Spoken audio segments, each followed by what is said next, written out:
Sur les rivages du sud de la Turquie, le bateau des gardes-frontières. La Turquie tient-elle ses promesses de contrôler ses côtes? Pas vraiment. Ils sont encore 2 à 3 000 par jour à prendre la mer vers l'Europe. En direction de Kos, par exemple, cette île grecque, juste en face.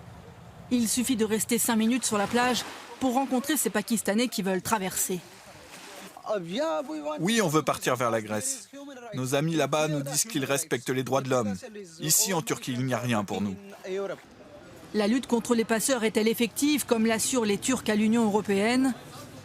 Pour le vérifier, nous nous sommes rendus à un endroit incontournable pour les réfugiés, le quartier de la gare d'Izmir. Voici des familles entières de migrants syriens. Ils nous disent fuir les bombardements et la violence de Daesh. Ils sont là pour rencontrer ceux qui les aideront à traverser. Ici, c'est le QG des passeurs, un café qui a pignon sur rue. En caméra discrète, nous filmons une famille qui vient de conclure une négociation. Même scène dans une ruelle voisine, où ces femmes avec un bébé notent le contact de leur passeur sur leur téléphone. Les passeurs continuent d'agir au vu et au su de tous. Aucun contrôle de police.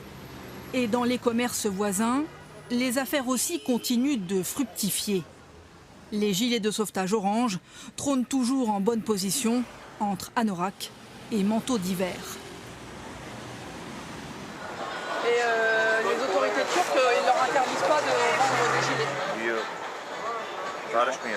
Non, ils disent rien, les autorités.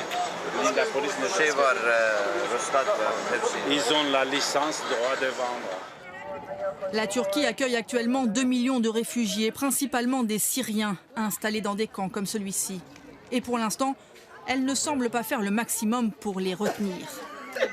Leur donne-t-elle des permis de travail comme elle l'a promis à l'Europe? Pas franchement. Dans ce restaurant, Mustapha, le patron, voudrait bien engager Ali, son jeune apprenti syrien arrivé il y a 2 ans. Mais il rencontre des obstacles de la part de l'administration. Alors il est obligé de l'employer au noir. La police me cherche des problèmes. J'ai plein de tracas administratifs. Je voudrais l'embaucher. J'attends vraiment qu'il délivre les permis de travail plus facilement. Il mérite sa chance.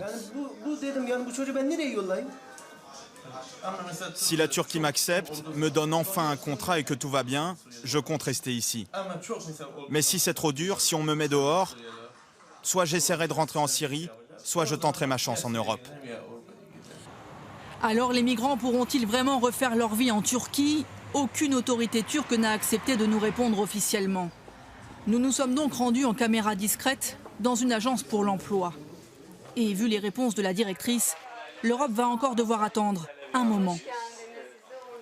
On est comme vous. On a entendu à la télévision qu'on devrait leur donner des permis de travail, mais on n'en sait pas plus. La rumeur dit qu'il faudra qu'on embauche des Syriens, mais là, il n'y a rien au journal officiel, donc ça ne sera pas avant 6 mois. Face aux critiques de l'Union européenne, la réponse de la Turquie reste très pragmatique. Il faut du temps, affirme-t-elle, pour mener une politique efficace. Et surtout, à l'heure actuelle, elle n'a reçu aucun euro des 3 milliards promis par Bruxelles.